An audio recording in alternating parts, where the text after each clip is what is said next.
A few years ago, my dad came home for Christmas. Now, this was unusual because my dad and his wife, Catherine, had spent the previous 20 Christmases at their winter place in Arizona. But this year, everyone was home in Vancouver. Everyone included Dad and Catherine and my mom and her new partner. Family drama? No. My parents spent that evening heads together in a corner, laughing, catching up, and teasing each other about their upcoming 80th birthdays. Especially Dad. He had a little leg up in the teasing department because he was a few months younger than Mom. He got his last digs in on his way out the door that evening. Old Rose, his nickname for Mom. Old Rose, I'd race you to 80, but everyone knows you're going to get there first. Imagine the surprise of answering a telephone call from Arizona on the morning of Mom's 80th birthday. Dad had one more trick up his sleeve. Overnight, without warning, he died. Contest chair, fellow Toastmasters. That is how, in the space of a day, instead of celebrating a milestone with my mother, I flew to Arizona to grieve my father. That first day in Arizona, I found myself sitting on the edge of their swimming pool, dangling my legs in the water and wondering if I told Dad I loved him the last time I saw him, wondering what happens when you die, and wondering how is Dad's body going to get from Arizona back home to Vancouver? Was I going to have to drive him? Now, I have to admit that last little bit of wonderment gave me a lift. It reminded me that Dad had a quirky sense of humor, and he would have found that father-daughter road trip funny. It also reminded me that Dad was the guy who instilled a sense of wonder in me in the first place. Early memory, sitting underneath a willow tree with Dad, and he said, "Stinky?" His nickname for me. "Stinky, I wonder if trees have feelings." I still like to think about this question. I wonder if a tree feels exhilarated when the wind whips through its branches. I wonder if a tree feels community in its roots. Now, maybe you're thinking, "Cindy, I just read something like that online. You have to Google it." The internet robs us of wonder. It takes away those moments when it's just you and your brilliant imagination coming up with new and beautiful ideas.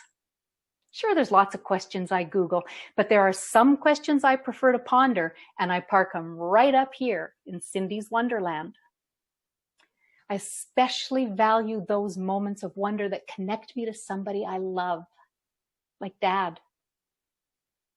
Which does bring me back to that unexpected trip to Arizona. Eventually, it was time for me to fly home, and the airport gate in Arizona was crowded. A fidgety young person wedged in beside me, grabbed my arm, and said, "I don't like to fly." She didn't like to fly, but she sure liked to talk. She told me she was returning home from a beginner's workshop for psychic intuitives. "Psychic," I said. "Something wrong with this flight?" No, not the flight, just me, and I'm not that kind of psychic." She told me she was an intuitive, fine-tuning her ability to receive messages from the spirit world. This was a fascinating conversation, and of course it made me wonder about Dad. I got on the plane. Sure enough, the last person to board was Sarah, the newly minted intuitive, and she took the seat right across the aisle from me. Not long into the flight, I noticed Sarah rummaging around in her backpack. She came up with a piece of paper and a pen. She wrote a note. She handed it to me and said, "From your dad." It says he is smiling, feels peace, wants you to know how very proud he is of you, and he'll be with you every step of the way.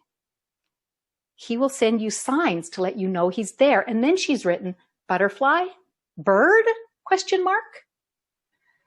I sat there feeling stunned and loved And then it hit me. It wasn't a butterfly and it wasn't a bird, it was a bee. That first day in Arizona when I was dangling my legs in the water, something caught the corner of my eye.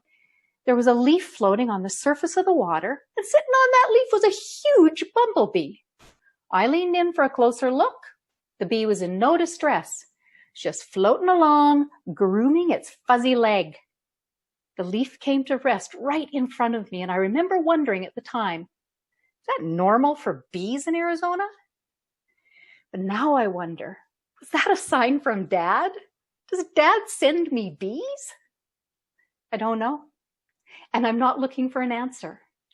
What I do know is this: every time I encounter a bee, I think about my dad, and that makes me so happy.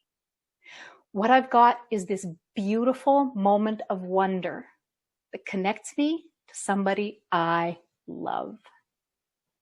So, on a global scale, are moments of wonder important?